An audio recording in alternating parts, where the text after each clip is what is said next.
बिस्मिल्लाहिर्रहमानिर्रहीम। अस्सलाम वालेकुम। मैं हूँ माही सियाल और आप देख रहे हैं मेरा यूट्यूब चैनल माही मल्टी फूड्स। वेलकम करती हूँ आपका माही मल्टी फूड्स पे। आज मैं आप लोगों के साथ शेयर करूँगी चटपटी चना दाल की निमको की रेसिपी, जिसके लिए यहाँ पे मैंने ली है 250 ग्राम चना दाल और जिसे मैंने भिगो के रख दिया था 6 से 7 घंटे के लिए। अच्छी तरह मैंने इसे धो लिया है। आप लोग देख सकते हैं माशाल्लाह कितनी नीट एंड क्लीन ये लग रही है। और एक दाना मैं आपको उठा के दिखा देती हूँ कि हमने इसे कितना गलाना है। ये हमने बहुत ज़्यादा नहीं गलानी, इतना हमने इसे गलाना है कि ये देखें इसकी एक कनी सी बीच में रह जाए, क्योंकि इसे हमने बाद में फ्राई भी करना है तो ये उसमें भी गल जाएगी।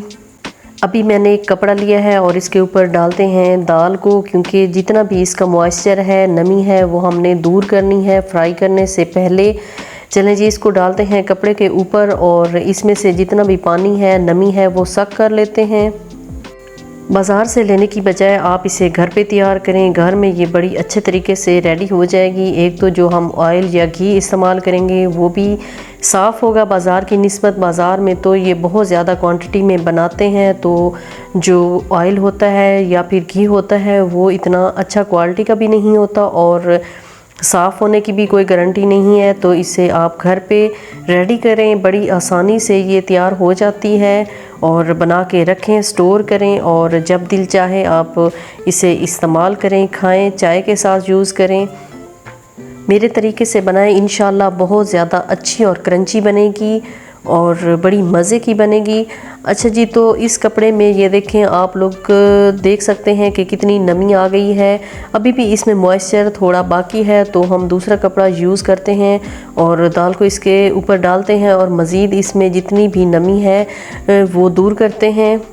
दाल में ज़रा सी भी नमी नहीं रहनी चाहिए, क्योंकि इस तरह जो हमारी निमको है वो क्रंची नहीं बनेगी। और जी, अभी डालते हैं दूसरे कपड़े पे और मज़ीद इसका जो पानी है वो सक कर लेते हैं। और जी, साथ ही आप लोगों से एक रिक्वेस्ट करूँगी, अगर आप मेरे चैनल पे न्यू हैं और फर्स्ट टाइम मेरी ये रेसिपी देख रहे हैं और आपको मेरी ये रेसिपी पसंद आई है, तो मज़ीद मेरी रेसिपीज़ देखने के लिए प्लीज़ मेरे चैनल को सब्सक्राइब कर लें, बेल आइकन ज़रूर प्रेस कर लें ताकि हर नई आने वाली वीडियो आप लोगों तक बर वक्त पहुँच सके। लाइक और शेयर भी कर दें। और जी, जितना भी मॉइस्चर था दाल में वो हमने ख़त्म कर लिया है। अब डालते हैं इसको एक बाउल में और कढ़ाई में डालते हैं घी और इसे फ्राई करना स्टार्ट करते हैं।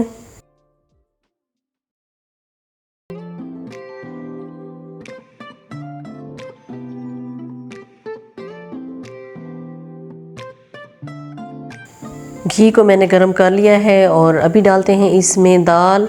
और आप लोग देखेंगे कि जो स्टार्ट में हम दाल डालने के बाद जो इसका थोड़ा बहुत मॉइस्चर है वो इस तरह बबल्स बन के ऊपर आ जाएगा और यही जो मॉइस्चर है हमने ख़त्म करना है, इसकी नमी को ख़त्म करना है। और एंड पे आप लोग देखेंगे कि जो इसका मॉइस्चर है जब ख़त्म हो जाएगा तो जो घी है वो बिल्कुल नीट एंड क्लीन हो जाएगा और क्रंच सा इसके अंदर आ जाएगा। मैं इसकी आवाज़ भी आप लोगों को इसके क्रंच की चेक करवाऊँगी।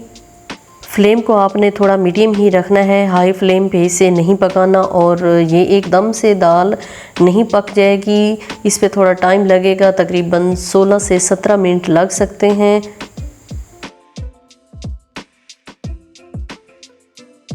और जी, ये देखें तकरीबन 90% जो मॉइस्चर था इसका वो ख़त्म हो चुका है और दाल भी काफ़ी क्रंची हो चुकी है। तो अभी हम इसको थोड़ी देर तक उतारते हैं और डिश आउट करते हैं और आपको चेक करवाते हैं कि हमारी निमको कैसी बनी है। और माशाल्लाह ये आवाज़ चेक करें कितनी क्रंची हो गई है हमारी ये निमको।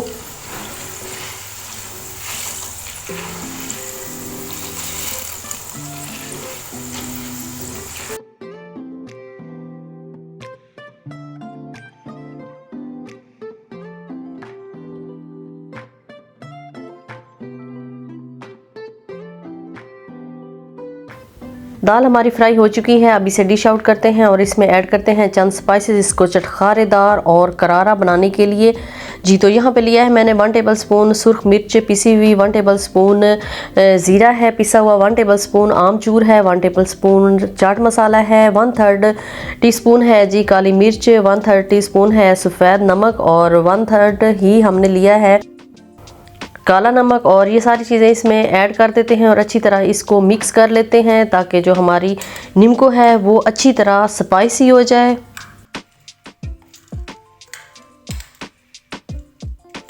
अभी इसके ऊपर निचोड़ देते हैं एक बड़े साइज़ का लेमन और इसे दोबारा से हम मिक्स कर लेंगे। कैसी लगी आपको आज की मेरी ये रेसिपी, कमेंट बॉक्स में अपनी राय का इज़हार ज़रूर कीजिएगा। और अभी चाहूँगी मैं आप लोगों से इजाज़त, अपना और अपने इर्द गिर्द के तमाम लोगों का ढेरों ख्याल रखें, मुझे दुआओं में याद रखें। ओके जी, अल्लाह हाफिज़।